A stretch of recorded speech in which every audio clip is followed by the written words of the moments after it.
dia, Lewis. Bom dia, Glauco. Lewis, primeiro eu queria que você explicasse como foi feito o estudo e quais os objetivos dessa análise. Claro. Então, o objetivo principal desse estudo é resolver um problema fundamental na vigilância de Covid, que é que o número de casos notificados, né, casos confirmados notificados, é uma subestimativa muito grande do número real de casos na população. E isso acontece por dois motivos principais. Primeiro, uma boa proporção de infecções de Covid não causam sintomas, ou causam sintomas muito leves. E esses casos não chegam a ser percebidos e notificados. Aí a outra parte, a outra explicação é que mesmo pessoas com Covid mais grave, com sintomas mais graves, muitas vezes não conseguem fazer o teste, o PCR. Então, esse número de casos notificados acaba sendo uma subestimativa muito grande. Então, o que a gente fez para tentar resolver esse problema? O estudo foi feito em 2 bancos de sangue, né, de doação de sangue. Um banco de sangue aqui em São Paulo, a Fundação Pro Sangue no Hospital das Clínicas, e o Remoan lá em Manaus. O que a gente fez? O estudo é bem simples, na verdade. A gente pegou uma amostra, né, de aproximadamente 1.000 doações de sangue por mês, começando lá em fevereiro, antes do primeiro caso aqui no Brasil. E a gente repetiu esse processo de amostragem todo mês até outubro. E a gente testou essas amostras para a presença de anticorpos contra o vírus SARS-CoV-2, né? Então, a gente calculou, estimou a proporção de doações de sangue por mês com anticorpos contra o Covid. O que é a nossa inferência disso? Eu vou dar um exemplo concreto. Vamos supor que a gente mediu que 10% de doações de sangue em junho foram positivos para a Covid. A gente está supondo que isso significa que 10% da população naquela cidade foi infectada até aquele momento. Então, isso é um resumo geral da metodologia do estudo e o objetivo do estudo. Bom, e o estudo mostra então que o nível de contaminação em Manaus ali é bastante elevado. Então esses resultados eles podem ser um questionamento à chamada imunidade de rebanho, já que os casos inclusive voltaram a crescer depois de um período de relativa estabilidade na capital do Amazonas?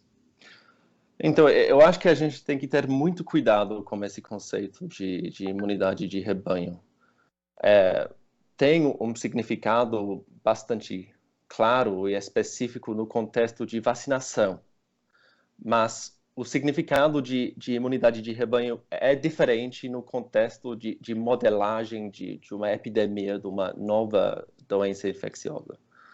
Então, mesmo quando uma população chega nesse limiar de imunidade de rebanho, isso não significa que a epidemia vai acabar. Significa que a epidemia vai parar de crescer. Aquele número do RT, né, que dá uma ideia de como a epidemia está se caminhando, vai ficar embaixo de 1, mas vai continuar tendo caso. E a gente está vendo isso em Manaus. Então, eu acho que é bom ser bem claro sobre o que a gente mostrou lá em Manaus. É um caso de uma cidade com uma epidemia enorme de Covid, com mortalidade extremamente alta.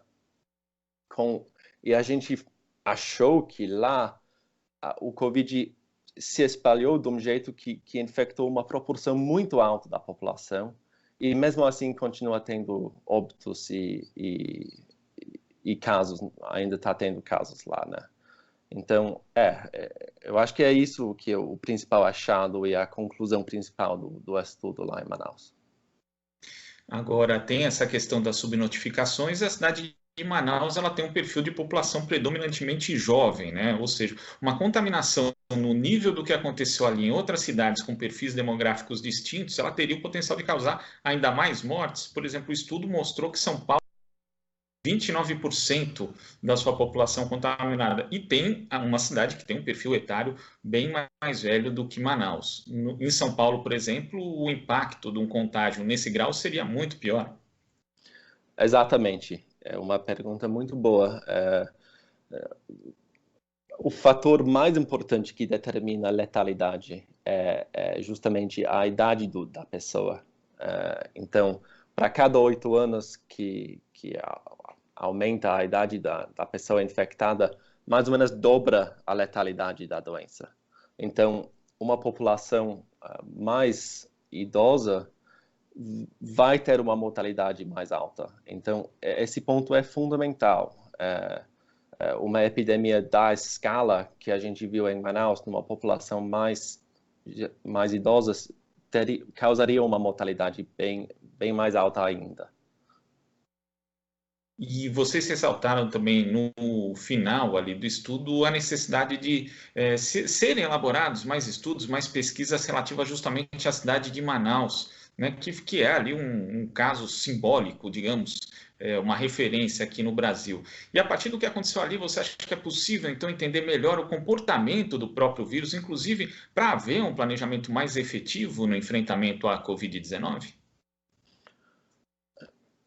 Eu acho que os nossos achados lá ressaltam e reforçam de novo aquela coisa que a gente está falando desde o começo da pandemia, que as medidas de isolamento social, as medidas de higiene, o uso de máscara facial são fundamentais e continuam sendo extremamente importantes. Felizmente, daqui a pouco, essas medidas vão ser reforçadas com a vacina, que a gente espera que vai ser bastante eficaz.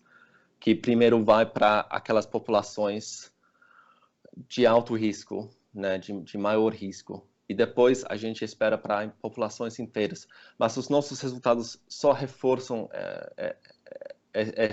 essa mensagem de saúde pública. E, inclusive, falando disso, Luiz, como ainda deve demorar para que a vacina chegue à grande maioria da população, o principal agora, então, é manter as regras de distanciamento social, as medidas de higiene, e as festas de final de ano, elas são um período preocupante nesse aspecto. A gente já vê, inclusive, países da Europa ali adotando medidas mais restritivas justamente para esse período, para evitar o aumento do contágio. Então, as pessoas aqui no Brasil também têm que ter essa preocupação, ter esse cuidado ainda maior nesse período? Com certeza. Infelizmente, a gente não está livre desse vírus e não é a hora de relaxar. Então, temos que continuando evitando aglomerações e continuar com as mesmas medidas de distanciamento social, ainda mais nesse período que costuma ter mais aglomerações de famílias, etc. Então, exatamente, essa mensagem é exatamente 100% correta. Tá certo, Luiz. Queria agradecer a sua participação aqui no Jornal Brasil Atual. E assim que tiver tivemos novidades em relação a outros estudos, porque inclusive o estudo continua, né? Então a gente volta a conversar. Ótimo, obrigado pelo convite e a oportunidade de compartilhar os nossos resultados com vocês. A gente que agradece. Conversamos aqui com Lewis Buzz, ele que é mestrando da Faculdade de Medicina da USP e um dos autores do estudo publicado na revista Science sobre a cidade de Manaus, Covid-19.